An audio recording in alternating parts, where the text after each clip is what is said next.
ערב טוב, קוראים לי מרסל, נולדתי בבסרה, בעיראק. והיינו כמה דורות שמה.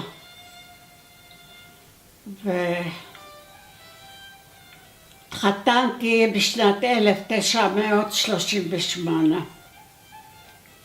והיטלר היה משתולל באירופה. וכל הזמן הפחידו אותנו שהוא יבוא. אבל כל החתונות היו כל כך שקט מהפחד מהערבים. Okay. My name is Sasan Azuri. I was born in Baghdad in December of 1941. My family lived in Baghdad since the destruction of the first temple in almost 700 years BC. So we date back almost 2,500 years. היו באים בחגים אצלנו להגיד חג שמח, והלכנו אנחנו אצלהם להגיד להם עידק מברק. הרבה יהודים הלכו לבית הספר של הערבים והיו משחקים גיימס נגד, והיינו מאוד מאוד נוח לנו. ופתאום התחיל היטלר והתחיל הפחד.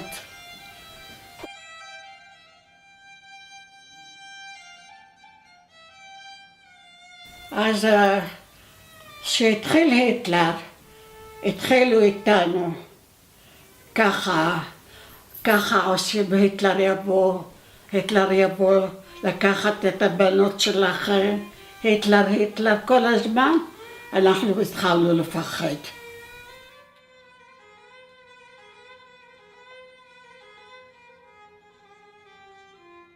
It was only 6 months, but what happened was when the British Army stood at one side of the river, it was during Shavuot, and some people and the Jews would wear nice clothes when they go to synagogue.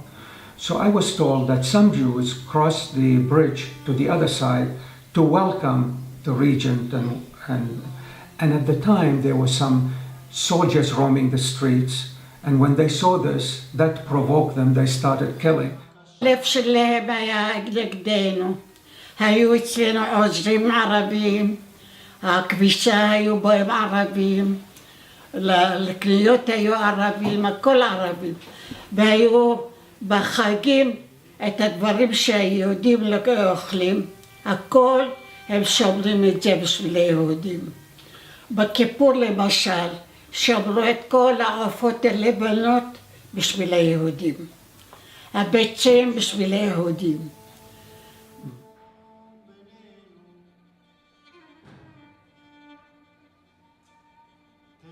On November 30th of 1947, there was a United Nations resolution to partition Palestine to an Arab and a Jewish state.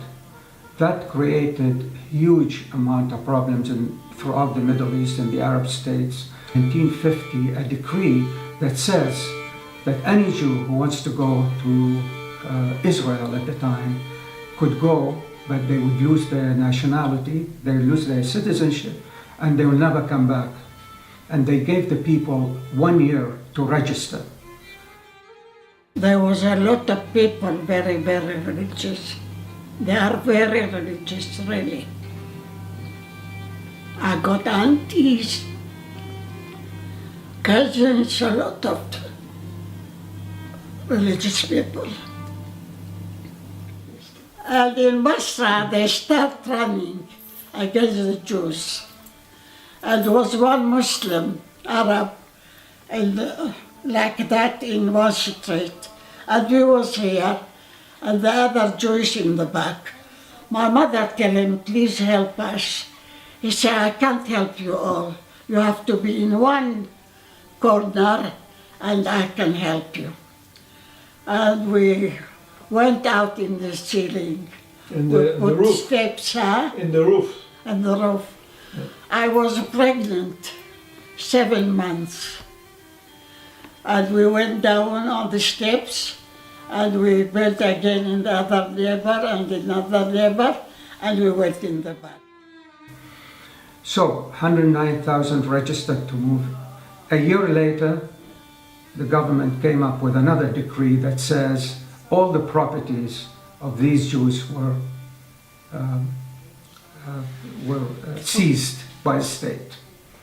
So now we have 109,000 people in limbo trying to go to Israel with no money. In the Jewish quarter, the houses were sealed. The families who left for Israel, their houses were sealed by sort of some kind of a seal.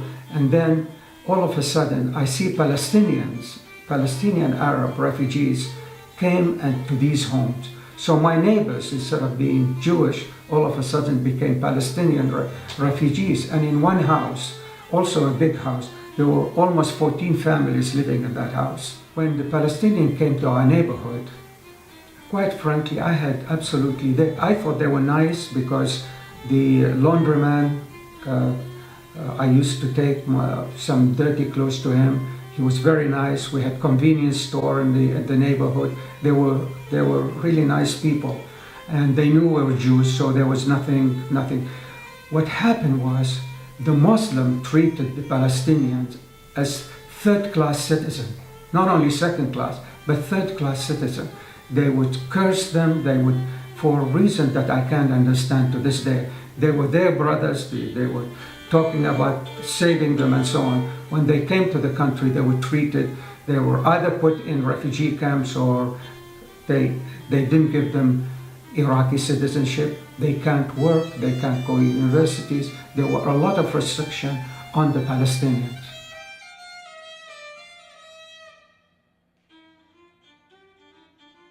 But they start running away, the Jewish. They went without passport, without nothing. We came without passport. We ran away, one Muslim. We gave him money. And he came at night. We went to Tehran. The Jews who remained after 51, after the mass immigration to Israel, had many distinctions. My father at the time was old and he didn't want to go to Israel. Same with my uncle. They thought that things might improve and therefore they stayed. Some other Jews who had huge properties and businesses in Baghdad, they decided to stay as well because it was too hard for them to just whatever reason to leave the country. And they had partners, Muslim partners who might be helpful in protecting them. So they were about maybe 15,000 who remained. The 60s were really a bad period for the Jews. Not only they were under sort of almost house arrest and tremendous restriction, but the government would come to a house for no reason. If there was a merchant, a Jewish merchant, they would take him to prison and nobody would know where he is. Somebody told her that there is a guy by the name of Saddam Hussein that might be able to help because he's in the intelligence and he has a lot of authority. At the time, Saddam Hussein wasn't as prominent. He didn't become the president, and it was his uncle who was in power, Al-Bakr, his name is. But he had tremendous influence in the intelligence. So this lady went to Saddam Hussein's house, knocked at the door. She saw his mother and his wife. She came in, they talked, they just loved talking to her and everything, until Saddam Hussein came in. And he sat and asked her what happened, and she told him that her husband and his father is in prison, and she asked him if he could just find out where they are. He asked her, "Who are you?" She said, "I'm Jewish." The moment she said she's Jewish, he thought for a while and he said, "Okay, I'm going to look into their file, but I advise you not to come to my house again."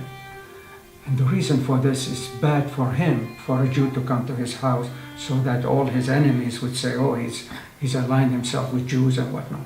Anyway, at the time, the government had about 7 or 8 Jews from prison to be hanged.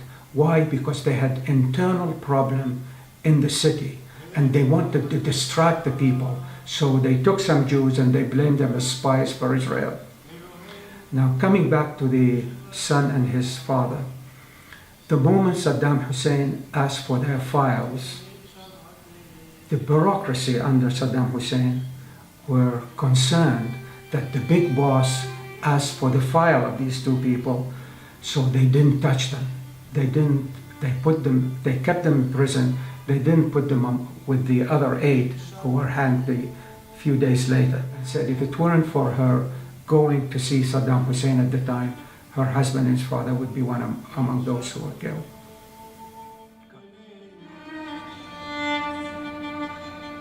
Shalom.